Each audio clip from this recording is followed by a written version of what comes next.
허리 통증으로 고생하는 분들이 많습니다. 원인이 다양하지 않을까 싶은데요. 순천향대 서울병원 정형외과 이재철 교수와 함께합니다. 안녕하세요. 네, 안녕하세요. 네, 교수님, 허리 통증 또 요통으로 고생하는 분들이 많으시거든요. 그러니까 허리 아프다는 말을 늘 달고 사는 분들이 계신데요. 꽁태처처럼 그 근육의 문제가 허리 통증의 원인이기도 할까요? 네, 허리 통증 가장 흔한 원인이 그냥 잘 지내던 분이 갑자기 허리 아프다. 근육에서 기인하는 수가 제일 많습니다. 네. 근육이 그러면 운동을 잘 안 해서 그런 건가요? 아니면 너무 쓰여서 그런 건가요?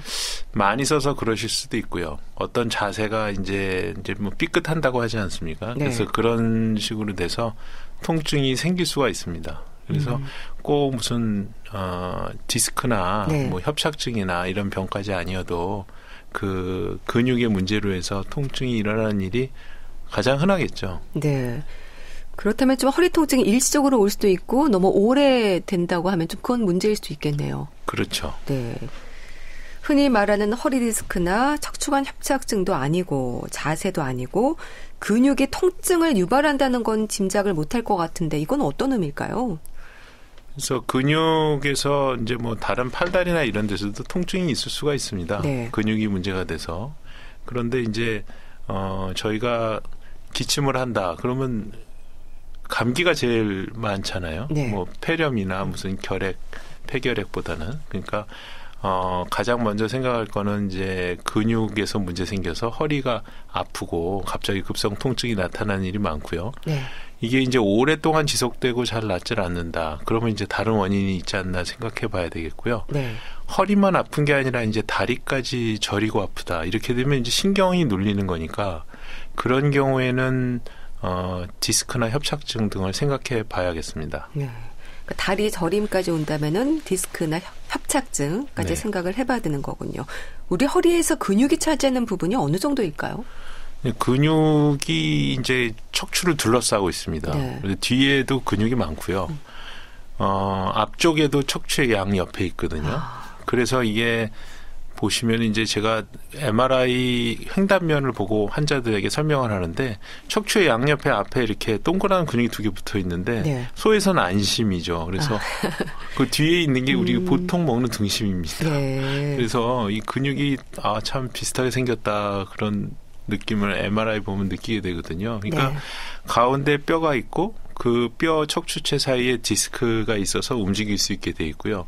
주변을 다 지탱하는 거는 이제 인대도 물론 가까이 뼈 옆에 붙어 있지만 근육이 이제 척추를 지탱해 주거든요. 그래서 네. 근육이 상당히 많은 큰 부분을 차지한다고 봐야 되겠습니다. 네.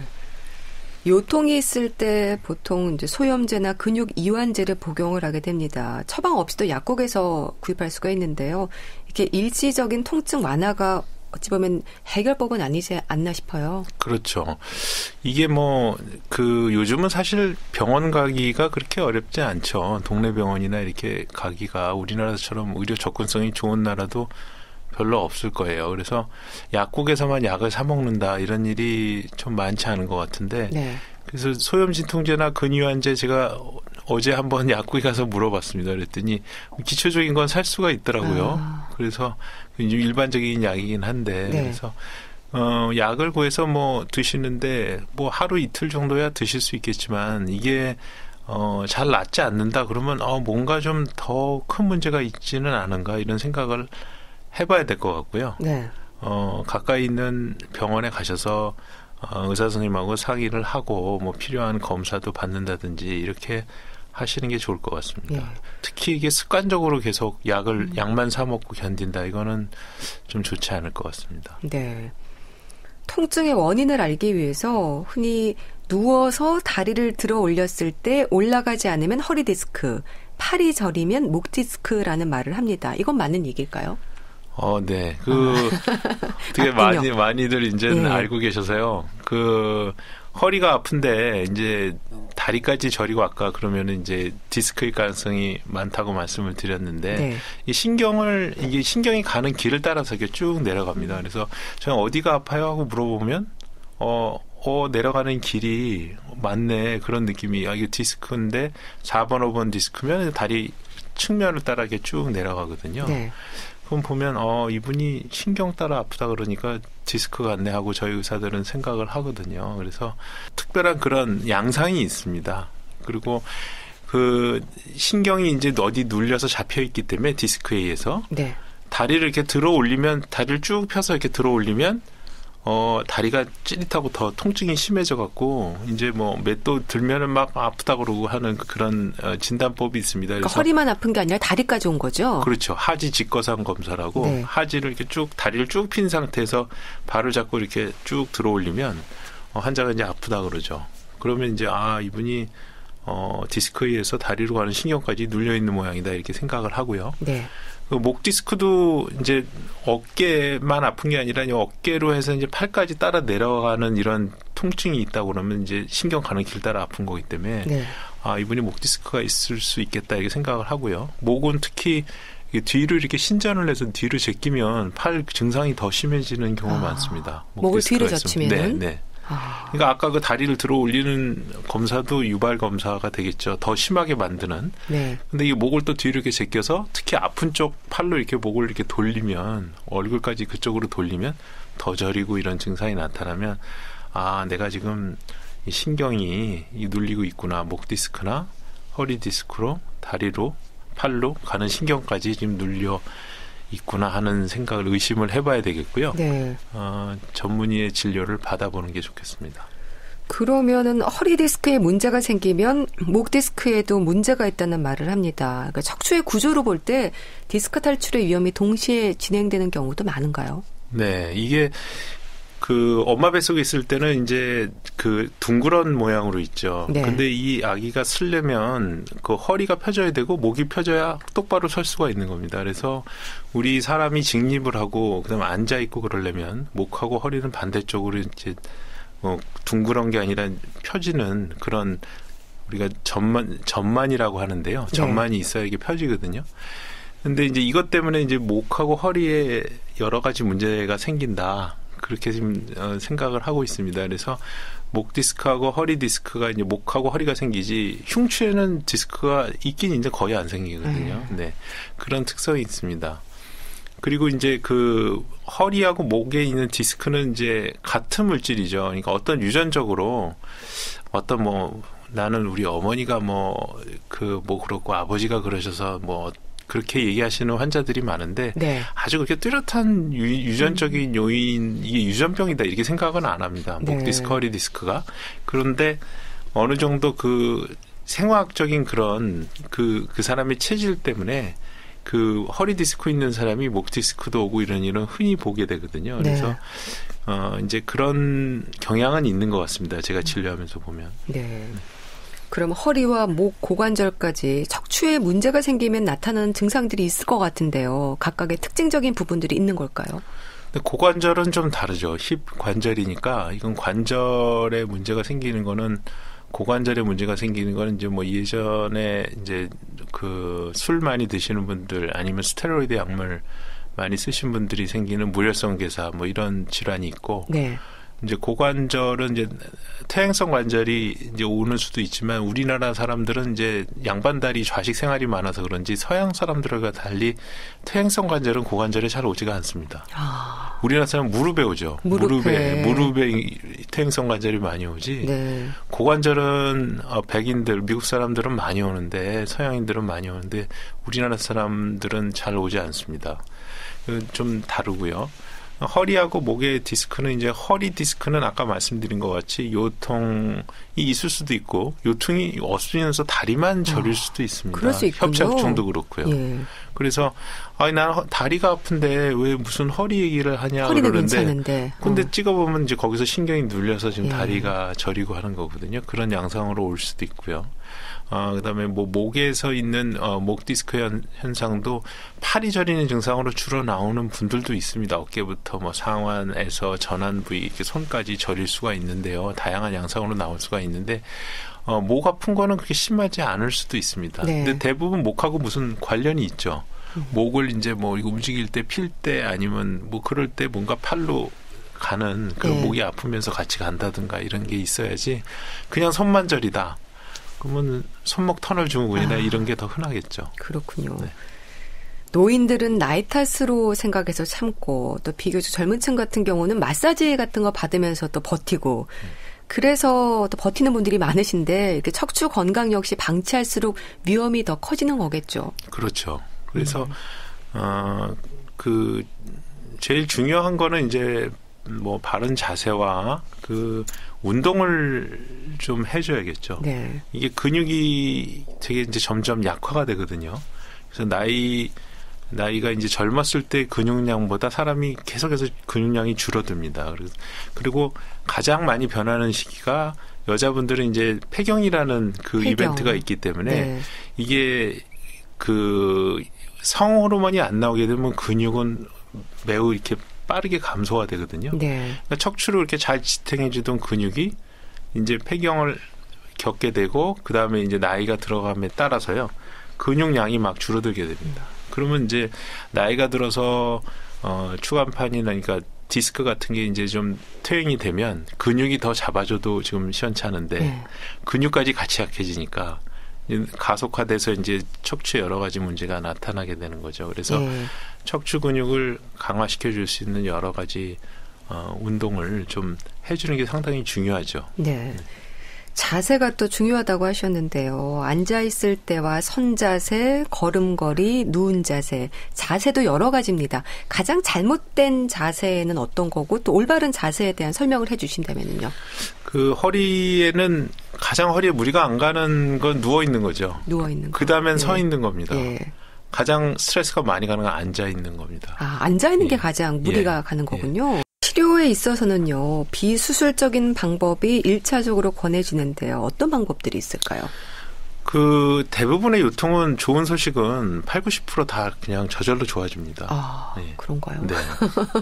그래서 그 약을 먹고 시간이 제일 중요하겠죠. 네. 근데 시간이 지나면 좋아지더라도 그 시간은 아파서 견딜 수가 없으니까. 약을 그런데 좀 꾸준히 드셔야 되는 건가요? 그렇죠. 약이 좋은 약들이 이제 인류가 지금까지 몇만 년 동안 아 이게 뭐에 좋다더라. 허리 아픈데 좋다. 어디 아픈데 관절에 좋다. 이런 물질들이 쭉 있는데 그 물질들 중에서 추출해서 테스트해서 임상 실험을 거쳐서 그게 나온 게 약이거든요. 네.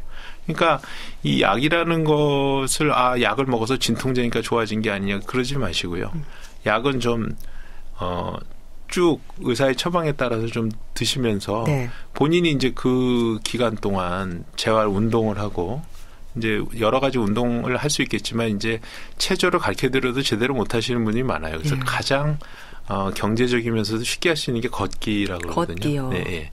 가능하나 이제 다리까지 저리고 협착증이 있으면 걷는데 제한이 있으실 수 있겠지만 이런 걷기 운동이 좋고요.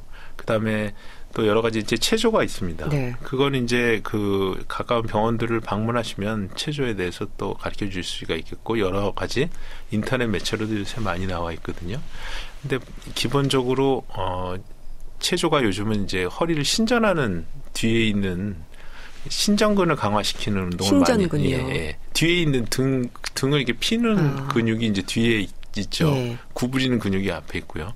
근데 피는 운동을 많이 해주는 게 이제 대세입니다. 그래서 뒤쪽 신전근을 강화시키는 운동을 하는데 이제 엎드려서 좀 윗몸을 이렇게 좀 들어올리는 운동이나 네. 뭐 이런 운동들이 있습니다. 맥켄지 운동. 그래서 이런 것들은 이제 좀 찾아보고 공부해서 해야 되는 운동이고요. 네. 쉽게 할 수 있는 운동은 걷는 운동. 그다음에 수영도 권장 운동입니다. 그래서 관절 나쁘신 분한테도 좋고. 근데 수영에서는 자유형과 배영을 권장해드리고. 자유형과 배영. 네. 평영하고 특히 접영은 하지 말라고 네. 이렇게 접영은 하지 마시고요. 예. 그렇게 말씀드리고 있습니다. 어르신들 같은 경우는 주사 치료에 대한 기대가 큽니다. 이건 어떨까요? 주사 치료가 이제 그 많이 아픈 경우 이제 특히 신경을 누르고 있는 병변이 있어서 신경이 염증까지 생긴 경우에는 주사 치료가 아주 극적으로 좋아지는 그런 환자들도 꽤 많습니다. 네. 그래서 주사 치료를 많이 아플 때는 그 지금 염증이 있고 아픈 신경 주변에다가 주사로 해서 약을 넣어주게 되면은 먹는 약이 피를 타고 가는 것보다는 이제 거기다 직접 놔주는 거니까 굉장히 효과가 좋은 경우가 많거든요. 네. 그래서 시도해 볼 만하고 한 두세 번 정도는 해볼 만합니다. 근데 이것도 너무 상습적으로 많이 주사를 맞는 거는 그리 네. 좋지 않겠고요. 그리고 그 요통을 감소시키는 그 여러 가지 이제 또 주사가 있는데 네. 요즘 뭐 여러 가지 주사들이 있는데 이제 또 의학적으로 많이 입증이 안 됐는데 하는 그런 주사들도 있거든요. 근데 좀 특이한 문화인 게 우리나라는 이제 예전부터 이제 침이 있고 그랬기 때문에 네.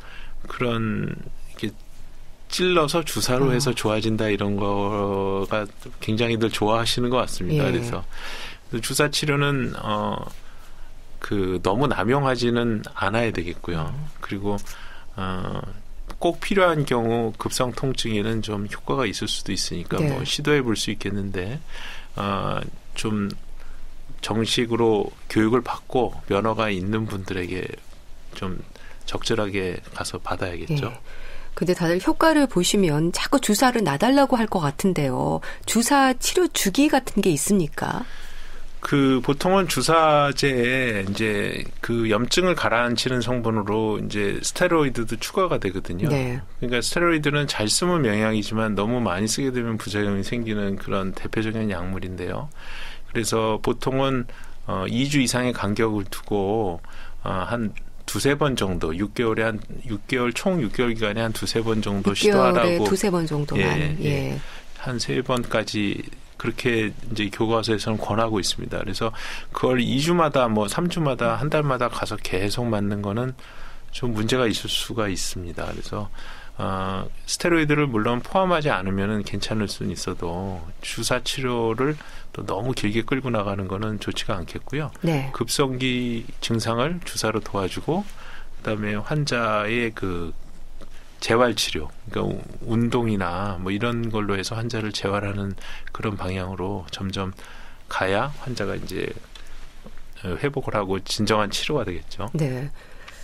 운동, 그러니까 걷기 운동 같은 것도 괜찮다고 하셨는데, 근데 허리가 아픈데 운동까지 해야 할까? 오히려 더 심해지는 게 아닐까 생각하는 분들도 계십니다. 어느 정도 선에서 해야 될까요? 그러니까 이제 운동이라는 게 자기가 이 운동을 체조를 아무리 좋은 체조가 있어도 했더니 더 아프다. 네. 그런 체조는 안 하는 게 좋습니다. 한번 해봤더니 시원하고 할 수 있다. 이런 치료를 하셔야 되고요. 네. 걷기 운동도 일반적으로는 살살 걷고 찾고 하는 게 좋은데 나는 걷는 게 너무 걷고 나면 너무 아프다 이런 분은 좀 하기가 어렵겠죠. 네. 근데 좀 다행인 거는 대부분 요통이 있으셔도 걸으면은 조금 처음엔 아픈데 걸을수록 좋아진다 이런 분들도 많거든요. 심지어는 협착증이 있는 분들한테서도. 네. 이게 이제 어떤 상태이든 간에 하여튼 우리 사람은 동물 아닙니까? 그래서 움직여야 되니까 그런 운동, 그 걷는 운동들은 좀 하셔야 되겠고 네. 만약에 어떤 운동을 했을 때 너무 아파지고 심해진다 그러면 그런 운동은 안 하시는 게 좋겠습니다. 괜찮다 싶으면 약간씩 강도를 높이는 건 괜찮을까요? 네. 자기가 해보고 이 정도는 자기 괜찮다 했을 때 본인이 느끼셨을 때 조금씩 운동 강도를 조금씩 그러니까 걷는 거리를 늘린다던가 아니면 뭐 운동 강도를 조금씩 뭐 10번 하던 거 20번 하고 뭐 이런 식으로 해서 강도를 통증이 없는 한도 내에서 본인이 좀 해보는 거는 괜찮으시겠어요. 네, 알겠습니다. 자, 척추 질환에 대한 말씀을 듣고 있는데요. 이제 리포터 동현 씨가 취재한 내용 들어보시죠. 허리 디스크가 심한 사람은 최소 침습 수술인가 그런 게 있다고 하는데 허리 디스크는 되도록 수술하지 말라고 하잖아요. 약이나 운동으로 통증을 달래는 게 좋다고들 하는데 그런데도 수술을 해야 한다면 허리 디스크가 얼마나 심할 때 하는지 또 그거는 안전한지 궁금해요. 네.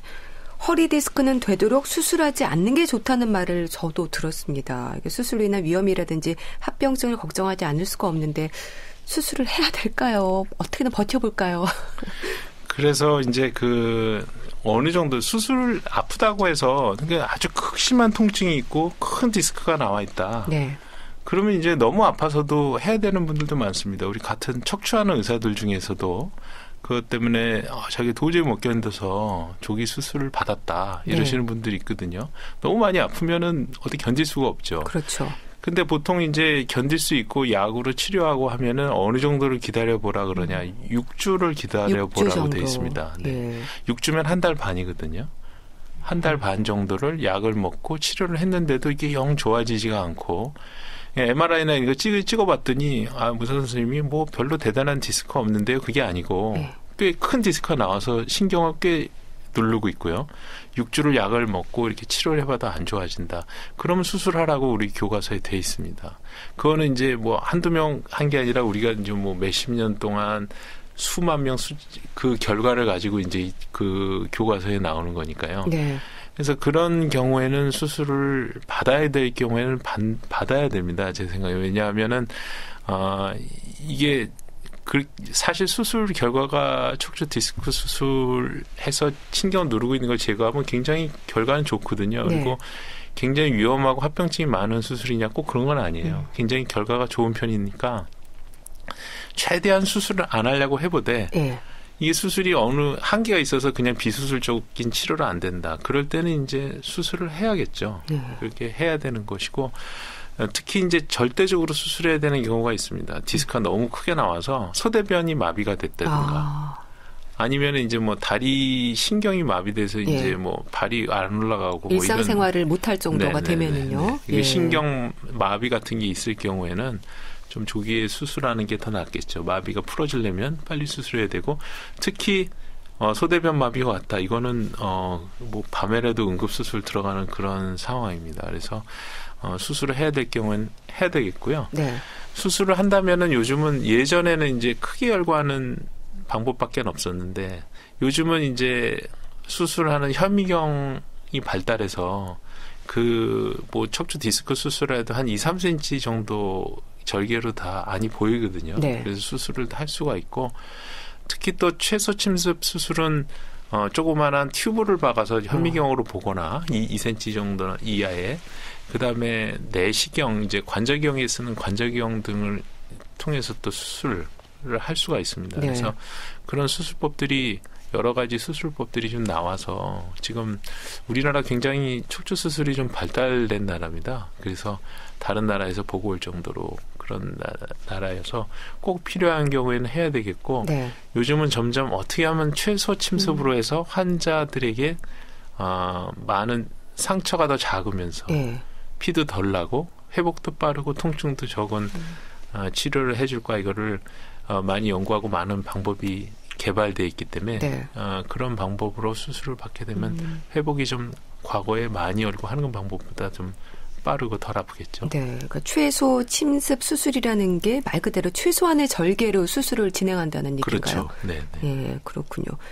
복강경이나 관절경 같은 걸 이용한 수술 같은 경우는 간단하게 할 수 있는 건가요? 그렇죠. 그럼? 이제 예를 들면 이제 복강경 같은 게 옛날에는 이제 그 담낭 절제술 같은 것도 배를 쭉 열고서 했는데 요즘은 다 복강경으로 해서 담낭을 떼어내지 않습니까? 그래서 회복도 빠르고 하여튼 덜 아프고 이렇게 하는데 이 척추도 미세 현미경을 이용한다든가 아니면은 또 요즘 내시경을 이용한다든가 이렇게 해서 하면은 훨씬 더 작은 피부 절개를 하고 안에도 또 안에 있는 그 연부 조직도 손상을 최소로 하면서 할 수 있는 결국은 기계 싸움이겠죠. 그러니까 기계가 이제 점점 인간 기술, 과학 기술이 발달하면서 그런 기계들이 나오니까 옛날에 그냥 눈으로 확인하고 많이 열어서 하던 때보다 훨씬 작은 절개나 환자에게 좀 상처를 덜 주면서 수술할 수 있는 방법들이 점점 발달하고 있습니다.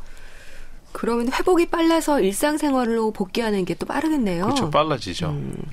재발 가능성은 어떻습니까? 척추 디스크의 경우에는 보통은 재발률을 한 4% 정도 보거든요. 3에서 5% 정도. 거기서 다시 디스크가 또 튀어나올 확률은.